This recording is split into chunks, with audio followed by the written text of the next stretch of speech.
الله المرسلين وعلى آله وصحبه ومن والاه إلى يوم الدين. نويت تعلم التعليم والتذكر التذكير ونافع الانتفاع والإفادة الاستفادة والحث على تمسك بكتاب الله والسنة رسوله صلى الله عليه وسلم والدعاء للهدى والدلالة على الخير ابتغاء وجه الله ومرضاته وقربه وثوابه سبحانه وتعالى. سبحان الله والحمد لله ولا إله إلا الله أكبر ولا حول ولا قوة إلا بالله العظيم. عدد كل من كتب أكتب أبد الآبدين ودهر الداهرين. سبحانك لا علم لنا إلا ما علمتنا إنك أنت العليم الحكيم. وحسبنا الله ونعم الوكيل لا حول ولا قوة إلا بالله العظيم. اللهم إني أعوذ بك من أن أضل وأضل وأظلم أو أجهل أو يجهل علي. اللهم أغننا بالعلم وزينا بالحلم وأكرمنا بالتقوى وجملنا بالعافية يا أرحم الراحمين يا أرحم الراحمين يا أرحم الراحمين. We start by praising Allah Ta'ala as it is due right to be praised, and we ask for his salutations and blessings on Prophet Muhammad Sallallahu Alaihi Wasallam and his companions and his family and all those who follow in his footsteps. May Allah make us amongst them. Ameen. And we intend to teach and to remind and to learn and to practice what we learn and to teach it to others. And Allah Ta'ala accepts that from us, and we do it solely for his sake to retain proximity to him. Bismillah. So we are picking up where you all left off in the book of Risala al-Jami'a, right? The encompassing epistle, as they call it. Okay, so you guys left off, if I'm not mistaken, where he is talking about the various things that Prophet ﷺ came with to warn us about or to teach us about, and how we must believe in those things.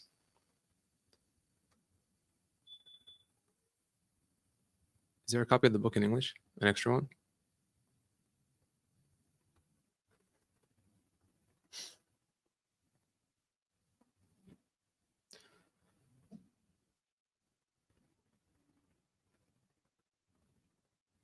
Oh, okay. I have this. Yeah, thank you. I'll just take a picture of the page we're doing.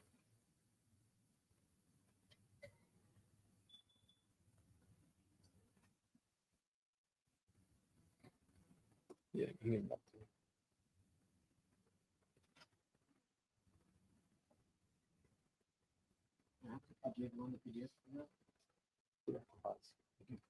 Thank you. Right. So the author says, Al-Habib Ahmad bin Zain al-Habashi, he says in this section, he says that we must believe in everything the Prophet ﷺ came with, right? We must believe in everything the Prophet ﷺ came with. The Prophet ﷺ, he was a prophet of God, as we all know. So there are things that he came with that the rational mind cannot come to learn about by itself. Okay, so in this section, Habib Ahmad bin Habashi, he talked about Allah Ta'ala and some of his attributes, right? He talked about the Prophet ﷺ, some of his attributes, right? And now he's talking about what the Prophet ﷺ came to teach us about, various things that he came to teach us about that a person cannot reach knowledge of just through rational thought. So for example, if we were to sit here and observe the world, okay, and reflect and ponder upon it, we can reach a conclusion that there is a creator. We can reach a conclusion that the creator is one. We can reach a conclusion that, he is all-knowing, he is all-powerful, he was also not created, various other things. All that is done by rational thought. We can reach a conclusion that if he wants to communicate with us, he'll send someone or something to warn us, to guide us, okay? So all these things you can reach just by thinking and reflecting and observing some things in Allah's creation. But there are things that the Prophet ﷺ came with that you cannot do that with. For example, the Day of Judgment. If someone comes and sits down and they reflect and they just start thinking about things and just contemplating, they cannot reach a conclusion, for example, just through purely rational thought that, the world is going to end and everyone's going to die and then we'll be resurrected and we're going to be in front of Allah Ta'ala. He'll take us into account and there'll be angels and there's going to be a heaven and a hell and there's, all these things that will occur and we'll live in those places, either heaven or hell, depending on how you do, you'll live there, eternally. All these things are in the unseen. Similarly, for example, you have beings in the unseen like angels, like jinn. All these things are in the unseen and we cannot come to know about those things just through reflection and contemplation. Okay, and we definitely can't come to know about these things through observation because they're in the unseen realm, if they exist now, like angels or jinn, or they are things that have yet to occur, have yet to happen, like the Day of Judgment, like the reckoning, like the resurrection, like the entrance of us in either heaven, among people of heaven, or the entrance of some people in the fire. And so this is what the author is discussing in this section. So he says,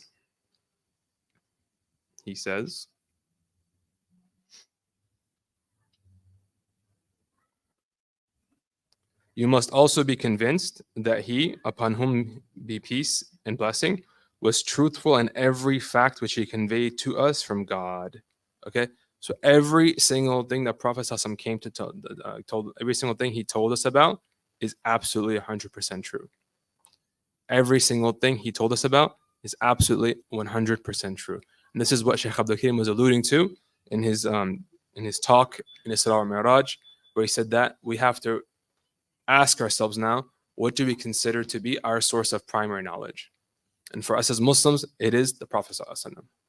Because every single thing he told us, we believe firmly is 100% true. Whether it's something that, it's something, that we do, that he tells us is benefit for us in this world and the next, or something he told us that will happen in the future, or stories he told us about things we must do in the past, or things that have occurred in the past, or whether the things that, he told us that if we do these things, we'll be punished. So for example, he tells us that, you have to pray 5 times a day. And that if you don't do so, there will be punishment for you in the next life. And that if you do so, you'll be protected in this world from committing bad things. You'll have a good state with Allah Ta'ala, and eventually you will enter paradise. We firmly believe this is the case. We firmly believe as well that everything he told us that we should stay away from is in and of itself terrible for us, bad for us, and bad for society. When he says, for example, that fornication is bad for an individual in this world and the next. In this world, through things like, it corrupts society, it spreads illness, it breaks down families. And in the next world as well, when it causes people to become resurrected and they see they have all these sins on their scrolls, in their books, in their ledger, and it leads them to being punished. So we believe firmly as well that what he told us about, about fornication, for example, and other bad deeds is 100% true. It is bad for us in this world and the next. And then we believe as well things he told us about the past. He told us about Sayyidina Musa alayhi salam and his ummah, Bani Israel, and what happened to them. He told us about the people of Ad and Thamud, the people of, Sayyidina Isa alayhi salam, all the various prophets that passed before him, all the various societies he may or may not have told us about. Every single thing he told us that occurred in the past, we know 100% it's true. And likewise, every single thing he tells us that will occur is also true. Every single thing that he told us that will occur in the future that has not yet happened is also 100% true. And so all these things are things that he came with as part of his mission as a prophet. And we firmly believe that every single thing he said is 100% true. Okay? And anyone who comes and tells you otherwise doesn't know what they're talking about. Imagine someone comes and tells you, like the sky is red. They come and they try to negate a universal truth, something that even a child would know. If you ask, a child of 2 or 3 or 4 years old, what color is the sky? And they would say it's blue. Where is the sky? They'll point up, right? Where are the clouds? They'll point in the sky. And then you tell them the sky is down today. They'll start laughing and giggling because it's ridiculous to them. There's something that everyone, if they just know it, and there's no way it cannot be that. So similarly, the Prophet ﷺ, every single thing he came with is like that. Every single thing he told us about is 100% true. And anyone or anything that comes and tells you otherwise, they're the ones that are wrong. They're the ones that are wrong. And so he tells us in the book, he mentions to us some of these things that the Prophet ﷺ told us about. He said, okay, you must also be convinced that he, upon whom be peace and blessing, was truthful in every fact which he conveyed to us from God. Every single thing he conveyed to us, okay, was revelation from God. He was not one to articulate from his own caprice or from his own ego. Allah Ta'ala says that he's not one to articulate from himself. Everything he says is revelation. And so he told us about certain things. What were those things? There are many things, but he summarizes a few in the book. He says, the first thing he says the traverse or the sirat. So sirat is, in Arabic, it means path. Okay? So for example, in the Surah Fatiha, we say, Ihdina as-sirat al-mustaqim, right? We say, guide us along the straight path. So linguistically, it means path. But what we're referring to here as sirat is what? It is the bridge the Prophet ﷺ told us about that runs over the opening of hell that every single person must cross in the next life. So after the world ends, after everyone is resurrected, after we all, have are taken into account by Allah Ta'ala and we receive our scroll either in the right or the left hand, after all that, there is a crossing of this bridge called the Sirat. And this isn't like a physical bridge as we understand it. You're just walking across a bridge over water or something, right? This is a bridge, they say it is thinner than a strand of hair. It is sharper than a sword. So the physics behind it is not something we might understand now, but it exists. This bridge exists, and we will come to cross it, each and every one of us, one day in the future. And so this bridge is called the Sirat, and it's there, and it exists. And he told us about it, and he told us that those who perform good deeds will cross it easily. Depending on how they were in this world, they either cross in a blink of an eye, or like a flash of lightning, or, they'll just run across it really fast like a horse, and some people will walk across it, and some people will crawl across it, but they'll still get across. And some people won't get across, they'll fall into the pit of hell. And so this bridge exists. This is the first thing that he tells us, okay? The Prophet ﷺ told us about, the Sirat. Then he says, Al-Mizan, the balance. So the scales are also true. There will be an actual weighing of people's deeds. There will be an actual weighing of people's deeds. People will come with their scrolls that list every single deed they've ever performed, whether it's good or bad. And it will be actually weighed. So imagine, you have a scale, those classic scales, just as a metaphor to understand it, right? You have good deeds on one side, bad deeds on the other. We're going to see which one's heavier, okay? There'll be an actual weighing of deeds. And this weighing is not how we understand them to be. The physics behind it, again, we might not understand it now, and we don't need to, but we know it will happen. There's a narration, the Prophet says that. He says that someone will come, okay? Someone will come to Allah Ta'ala. And Allah Ta'ala will take him to account and tell him, this person was someone who was a very, very pious man, worshipped Allah Ta'ala for hundreds of years. And then Allah Ta'ala will tell the angel, okay, take him to heaven by my mercy. This man is flabbergasted. And he says, by your mercy, Allah, I spent hundreds of years in your worship. Someone who always prayed salah, always mentioned Allah Ta'ala, someone of the ancient, older ummah, someone who spent their whole life, hundreds of it, in the worshiping Allah Ta'ala and didn't commit sin. All those good deeds, hundreds of years of good deeds, and I'm only entering paradise by your mercy. And he says, and Allah Ta'ala says, okay, bring the blessing of sight, the blessing of sight that I gave you and I gave to all of humanity. Bring it and put it on one side of the scale. And put on the other side of the scale all of this man's good deeds. The blessing of sight outweighed all of his good deeds. The blessing of sight outweighed all of his good deeds. The fact that Allah Ta'ala gave us vision, the ability to see, without us, asking for it or even deserving it. Okay, he just gave it to us. Most human beings are born with the ability to see. He just gave it to us. And so if we were to take that blessing of vision to account and think about how much we owe Allah Ta'ala just for giving us the ability to see. No matter how much we worship, okay, or thankful, it doesn't even come to it doesn't even account for, it doesn't even come to, it's not even enough to show thanks to Allah Ta'ala for this vision. Because ultimately, He gave this vision without you asking for or without you, even being deserving of it. People sin with it, and you still need your vision to worship Allah Ta'ala. So He gave you vision, and you're using the vision to worship Him by reading Quran, by walking to the masjid, by reading these books, by learning, and so on and so forth. So the man saw this, and he was shocked. And Allah tells the angels, okay, take him to hell by my judgment, by my justice. All your good deeds didn't outweigh the vision that I gave you, let alone the ability to hear or smell or taste or touch or walk or anything else. So the man he panics and he says, okay.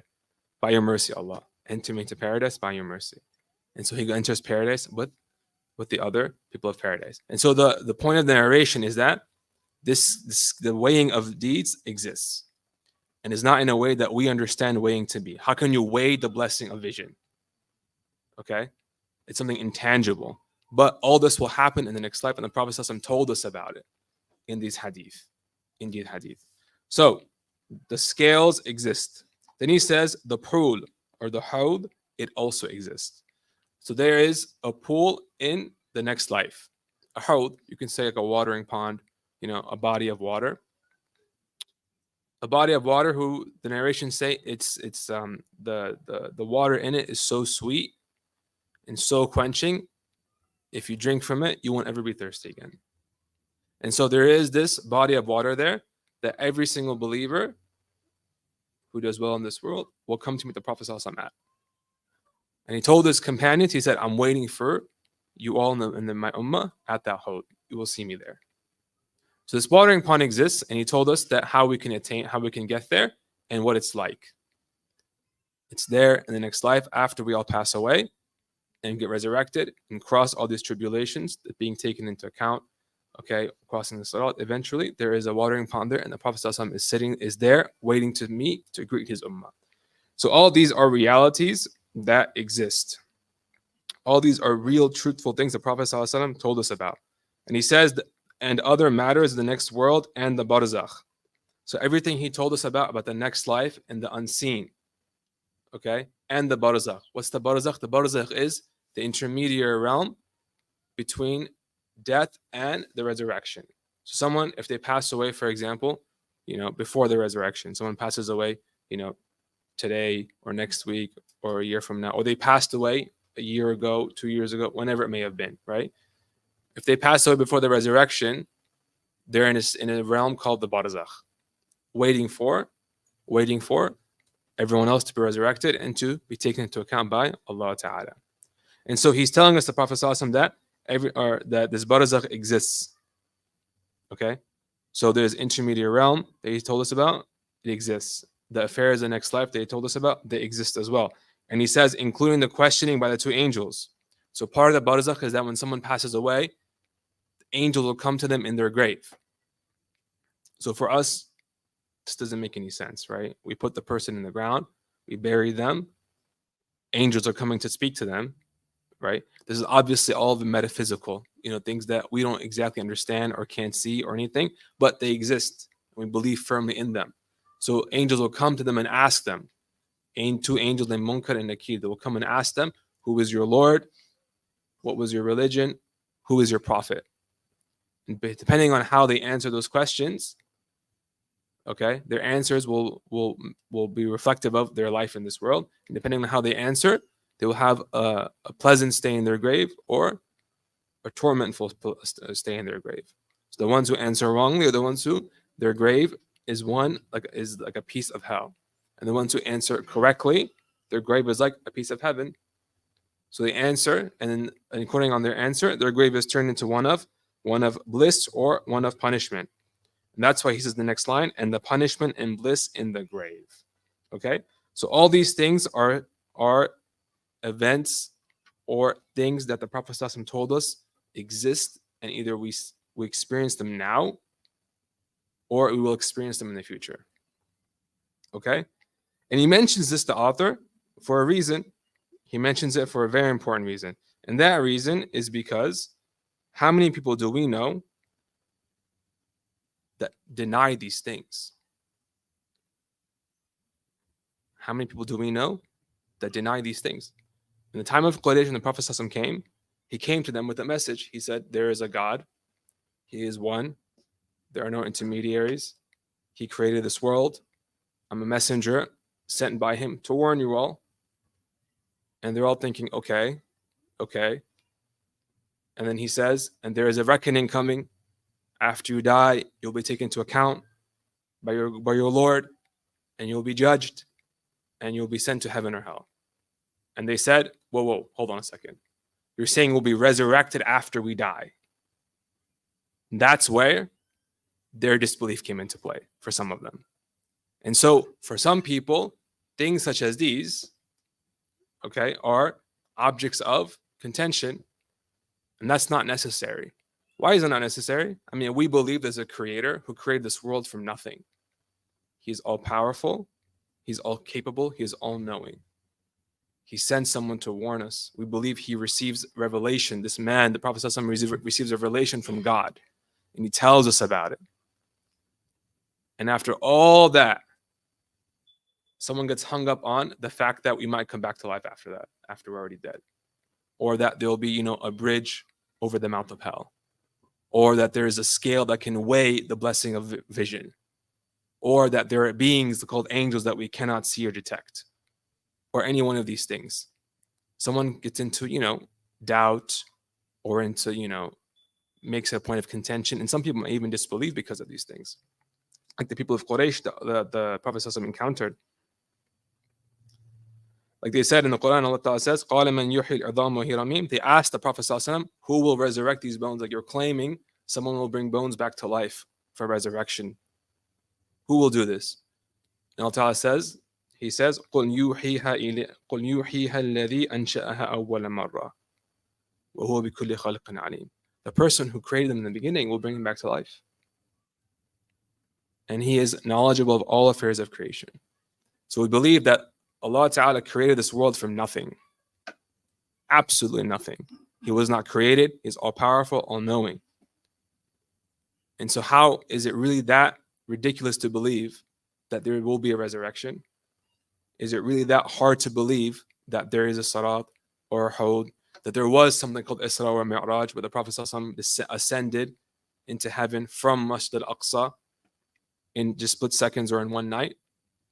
None of it is beyond, none of it is impossible to believe, because we believe in a Lord who can do anything. And that's why Abu Bakr as-Siddiq, when he was asked by the people of Quraysh after Isra al-Mi'raj, they asked him, your friend Muhammad, he says that he went to Masjid al-Aqsa in one night and went to heaven and came back. What do you say? And all he said was, if he said it's true, then it is. I believe in things far greater than that. That's nothing. Allah created the world from nothing. I believe there's a Lord who created this world. I believe that the Prophet receives daily communication from this Lord. So how hard can it be to believe this when we believe in things much greater? And so for that reason, the author mentions these things in the book. And for that reason, these things are very important to believe in as Muslims. These are the things that we call in the science of theology, of Tawheed, we call them sam'iyat. Things that you hear from the Prophet ﷺ. You cannot reach them. You cannot reach the conclusion of their existence just by pure speculation or thought. You can only know about them if the Prophet ﷺ actually, came and told you about them, or you heard about them from a chain of transmission to the Prophet ﷺ. And so the author continues, and he says, the Quran and all the books that God sent down are true. The angels are true. The garden is true. The fire is true, and so is everything else about which our Master Muhammad, peace upon him be peace, informed us. So he told us as well, he tells us that from the articles of faith as well, that is that we believe that there are previous books sent by Allah Ta'ala. There was the Torah, sent to Sayyidina Musa alayhi salam. There was the Injil, sent to Sayyidina Isa alayhi salam. And there was the Zabur, sent to Sayyidina Dawud alayhi salam. And of course the Quran, sent to the Prophet sallallahu alaihi wasallam. And so these are the books, the holy books that we believe in, that were sent by Allah Ta'ala to His prophets. We believe as well that these books, all of them except for the Quran, were changed by humanity or they were lost. So this is something that's really important, and it's part of Muslim faith. Part of Muslim faith. And we only know these books exist because Allah and His Messenger told us about them. And they told us that what remains of these books, if they have remains in our modern times, they've been changed and no longer reflect the true message that Allah Ta'ala sent those prophets with.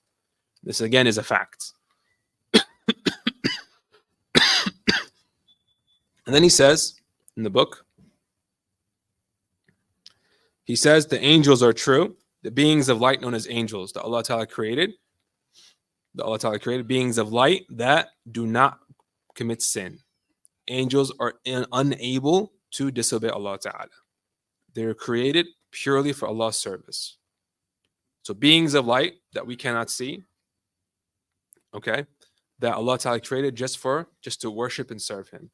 So there are angels that were created and have spent their entire existence from the moment they were created until now, and they'll continue to do this until the Day of Judgment.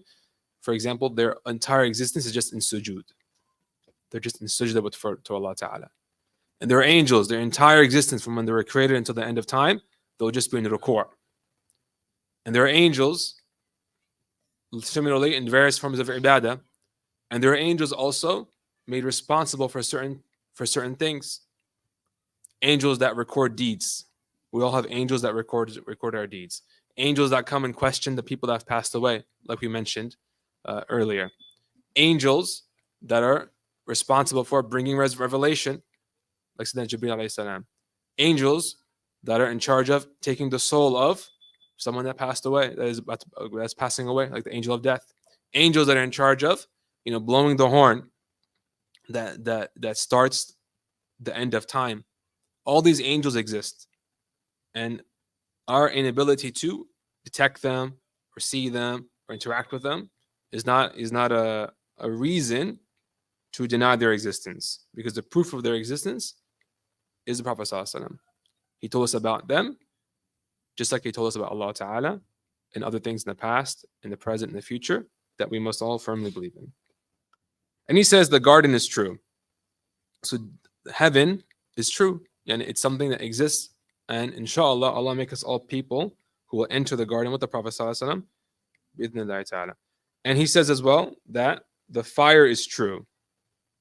Hell is also true. It's something that exists. And there are people who will spend portions of time in hell, whether they are people who will spend, believers who spend, a short amount of time or a long amount of time in it before they leave for heaven, or people who will be there forever. And regardless of how long someone is in it for, its torment is great. So we shouldn't be content, or we should fear the fire, even if us being in it would be just for an instant. And so is everything else about which our Master Muhammad, peace be upon him, peace, informed us. So every single thing he told us about is 100% true.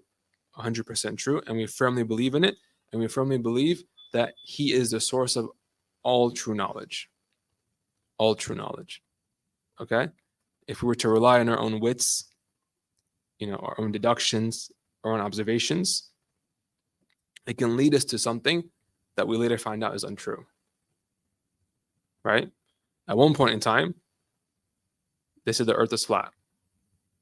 Now they said it's round. Now some people are saying it's flat again. Okay? At one point in time, it was medical professionals used to say smoking is good for you. Now they're saying it's bad for you.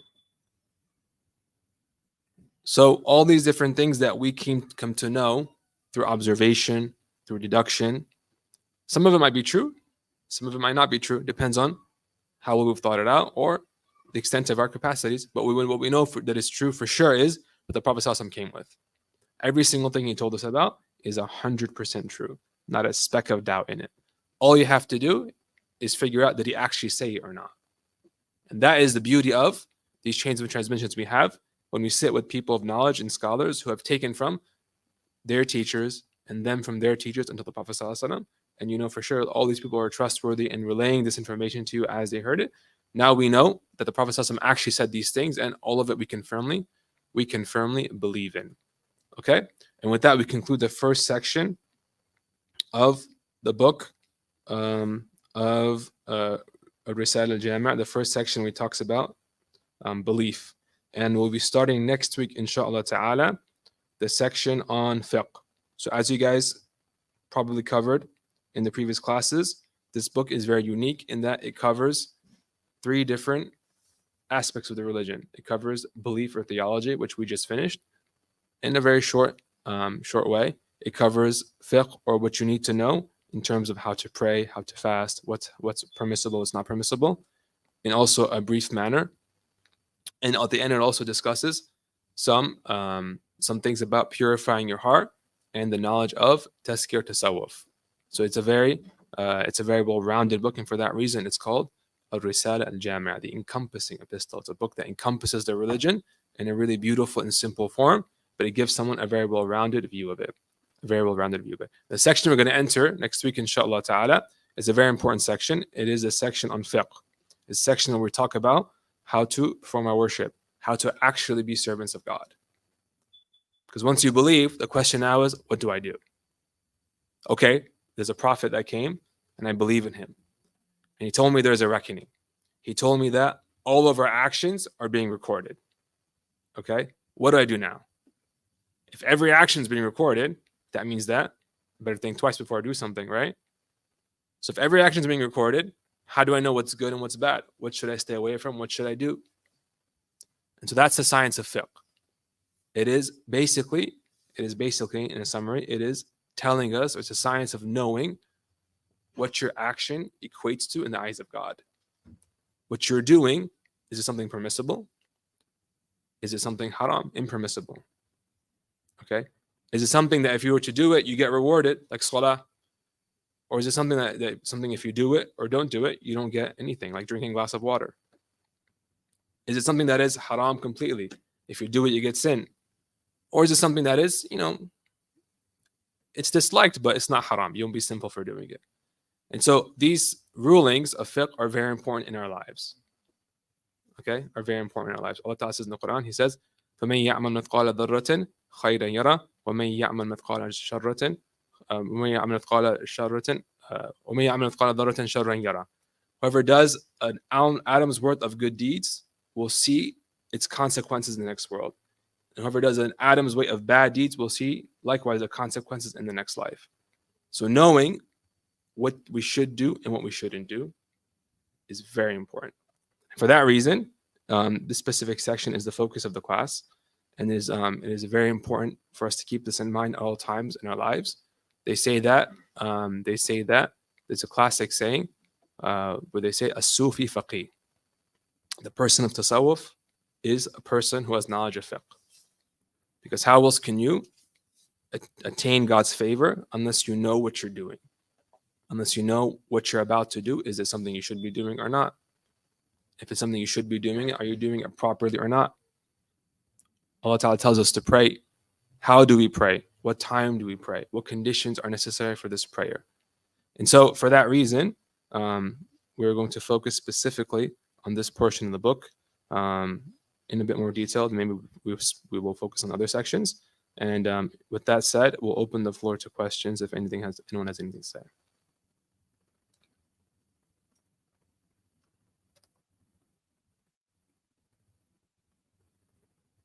Nothing. They say if there are no questions, either no one understood anything or everyone understood everything. Tfadhal.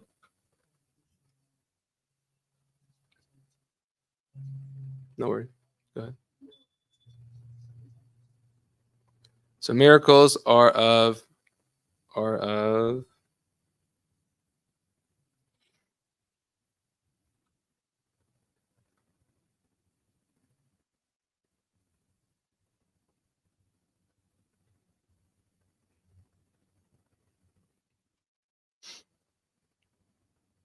there are many different types of miracles. Some even say as many as 8, but we'll say 7. He told you 7, the previous teacher. So you didn't get them all. Okay. Basically, in miracles in a nutshell, you have miracles that are performed by the Prophet ﷺ as a challenge. He was challenged to do something and he did them. For example, he was challenged to split the moon. Okay, and he did so. This is one form of miracle. It's called mu'jiza. Okay. There are other miracles that came to him that were not as a result of a direct challenge. Okay. So for example, one time he was traveling with Abu Bakr as-Siddiq, and they were on a trip and they were really hungry. Okay. It's not like nowadays where there are service stops and rest stops. You're in the desert just walking, unpaved road, no service areas, no rest stops, no gas stations. It's either what you got or nothing. And he came across a goat, or came across a shepherd who was a shepherd who was attending to someone's sheep, and the shepherd was Abdullah bin Mas'ud radiallahu anhu, a great companion. He wasn't Muslim yet. He was a young man at the time. And the Prophet asked him, he said, do you have anything we can eat? And he said, I have these goats, but they're not mine. I can't give them to you. I can't sell them to you. So he said, the Prophet he said, bring a goat to me.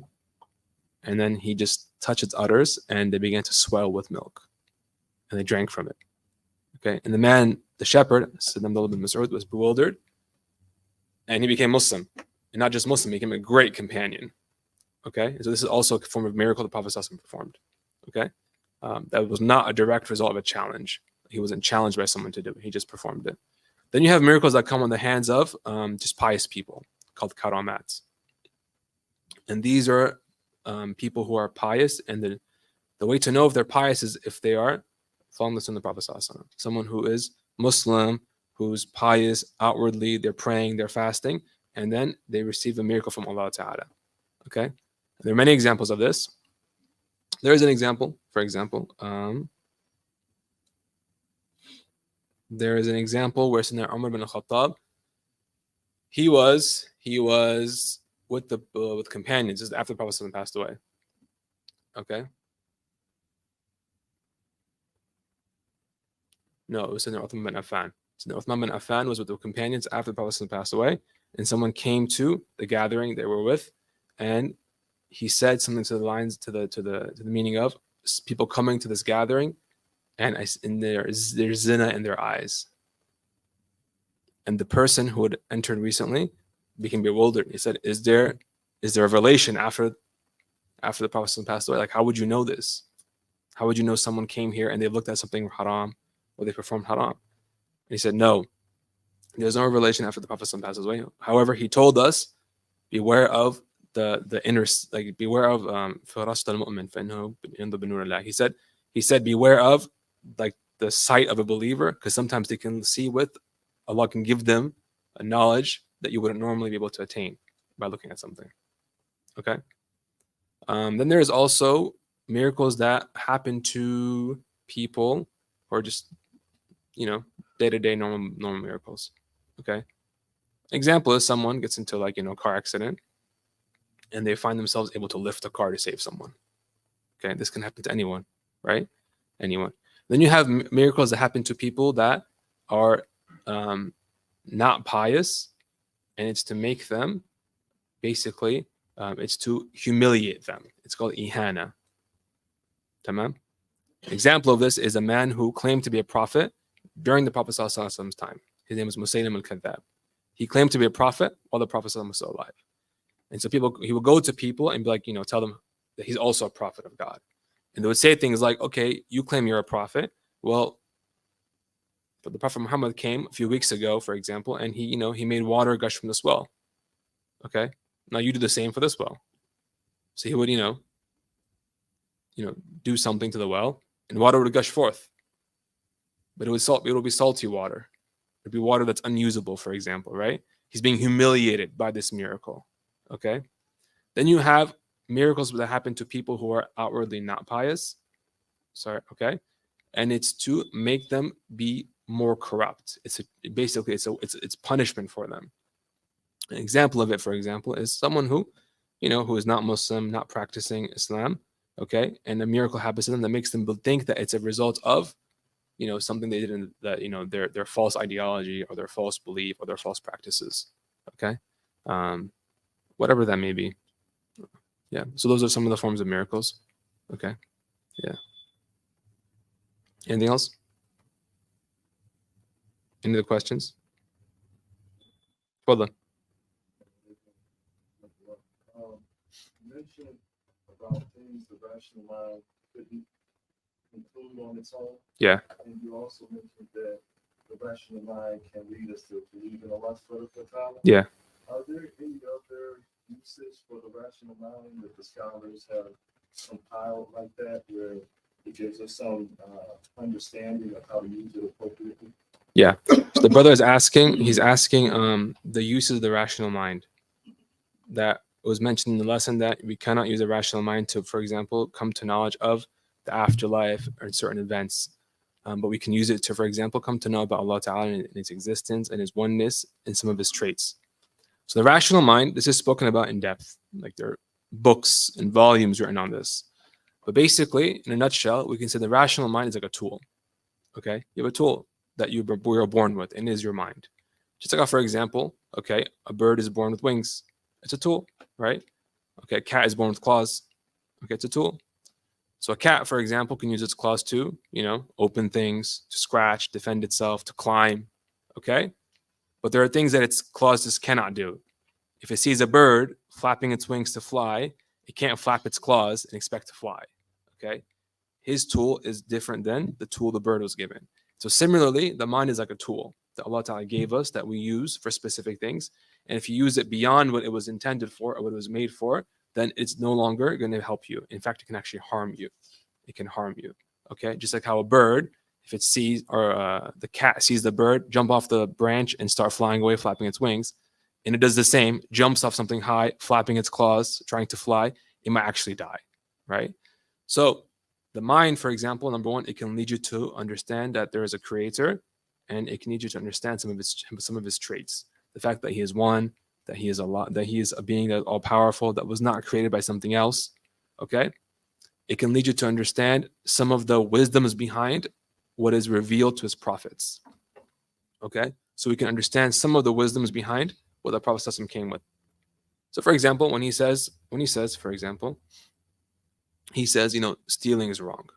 If you steal, you'll be punished in this world by a judge if you're caught, in the next life as well. Our rational mind tells us, yeah, we can see that. Stealing is wrong. This is yours. This is mine. If I take what's yours, I'm stealing. I don't have any right to do that. Okay? It will lead to just chaos in society.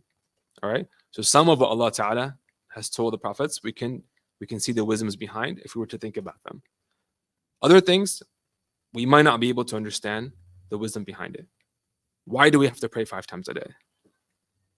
Why do we have to fast this specific month?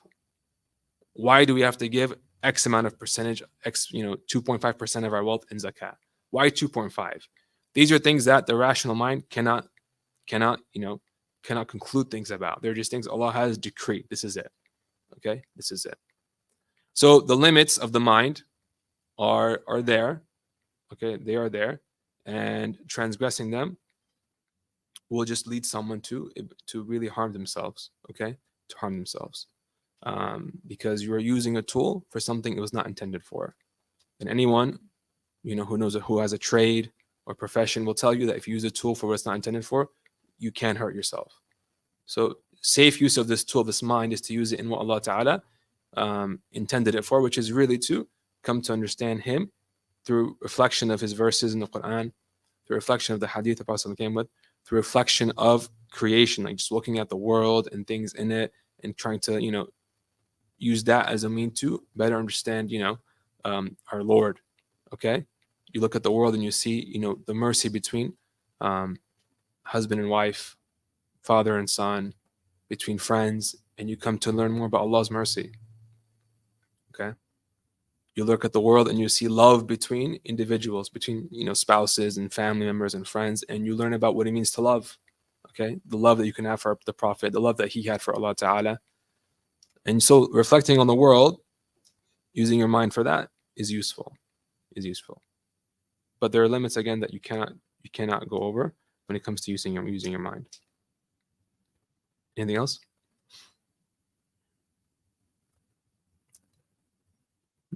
Okay. So طيب. So next week, inshallah ta'ala, we will start this dissection on fiqh, and it starts with talking about about wudu. Okay, about wudu. And it's very important. Okay, it's very important that 2 things are really important when it comes to learning about the sacred sciences. Okay, 2 things are very important. The first important thing is that familiarize yourself with the book. Okay, that means that read it, have it with you in class, follow along. Why is that? Because the books were specifically written in a way to act as maps. All right. So for example, if I were to ask you, how do I get to Lake Michigan? All right. And then you just start telling me directions. Some of it I'll catch, some of it will just go over my head and I'll forget. But if you were to draw me a map, now I have a reference. Okay. Like for example, you would draw me a map, a bear map, and then you would add extra things in what you say. Oh, by the way, at this turn you might see this store or this gas station that's a landmark, and you might annotate the map, and it'll just help you. Whereas if you just come to class without a book, you're coming driving without a map. Okay, so try your best to familiarize yourself with the book. Have the book with you. Read it beforehand. Read it in class. Read it afterwards. Make it your best friend. Okay, make the book your best friend because it was written to be a map. It was written to be a map. Nowadays, when we go to school, okay, you get the book, textbook from class, from your teacher, you put it on the shelf. At the end of class, you just give it back to them. You've never cracked it open once, right? But the books that the pious predecessors and the pious scholars of Islam wrote were intended to be, to be basically to be read so often by someone. You make it your best friend, okay? You make it your best friend. Just like, for example, there are websites that some of us check regularly, right? For scores, for news, for whatever, okay? You just check it regularly. Similarly, the books are supposed to be checked regularly. You just read them regularly, before class, during class, after class. Also, make sure you don't come to class unless you know what we're going to talk about, okay? Make sure when you come to class, you know exactly what we're going to talk about. So we know, for example, next class we're talking about wudu, all right? Just come to class knowing that, okay? All that means is before class, just open the book and look at the title. What section is this, all right? If you have more time than that, then read the section to know exactly what will be mentioned in class.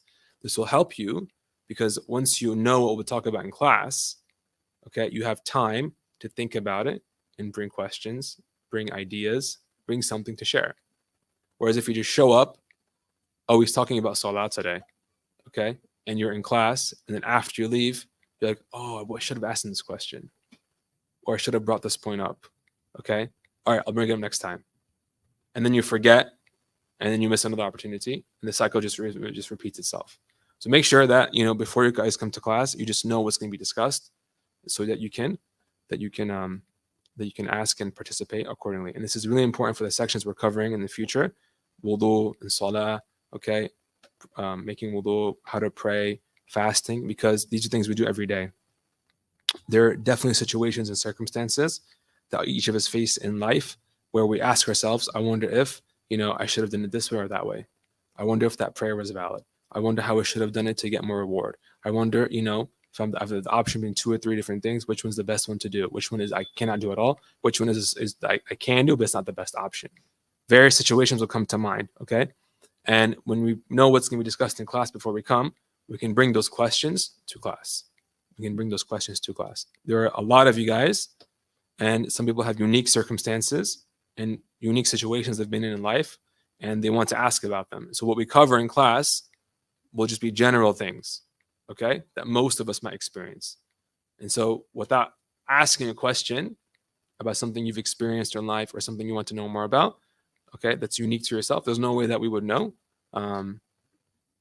We would know to mention in class so that everyone knows what they need to know for salah or fasting or som or the other ibadat, okay? So if that's it, then we'll end there. And we end with the Fatiha. We recite with the intention that Allah Ta'ala gives us beneficial knowledge and gives us tawfiq to act upon it, and that He gives us, accepts that from us, and He gives us tawfiq as well to spread it to all corners of the world, and that He rewards our teachers and our shuyukh and all those who have rights upon us and our parents. Wa ila hadratin Nabi.